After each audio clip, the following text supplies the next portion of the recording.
জার্মানির পার্লামেন্ট ভেঙে দিয়েছেন দেশটির প্রেসিডেন্ট ফ্র্যাঙ্ক ভাল্টার। এর ফলে ফেব্রুয়ারিতে আগাম নির্বাচনের প্রস্তুতিতে দেশটির রাজনৈতিক দলগুলোর আর কোনো বাধা থাকছে না। গত বেশ কিছুদিন ধরে জার্মানির সরকার ব্যবস্থা ও রাজনীতিতে অস্থিরতার বড় কারণ ছিল চ্যান্সেলর ওলাফ শলজের সোশ্যাল ডেমোক্রেটিক পার্টির এসপিডি, গ্রিন পার্টি ও ফ্রি ডেমোক্রেটিক পার্টি বা এফডিপি সমন্বয়ে 3 দলের জোট সরকার ভেঙে যাওয়া। তারপরেই সংসদে আস্থা ভোটে শলজের হেরে যাওয়ায় সবার কাছে বিষয়টা একদম পরিষ্কার হয়েই যায়, আগাম নির্বাচনের দিকে এগিয়ে যাচ্ছে জার্মানি।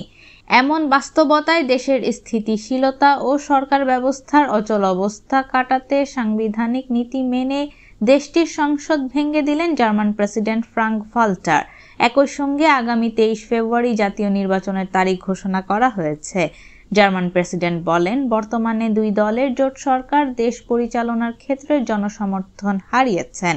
একই সাথে আস্থা ভোটের ফলাফল এবং অন্য রাজনৈতিক দলগুলোর সাথে আলোচনা শেষে সিদ্ধান্তে উপনীত হয়েছে যে জার্মানিতে নতুন নির্বাচন জরুরি। সেটা খুব অল্প সময়ের মধ্যেই আমাদের আয়োজন করতে হবে।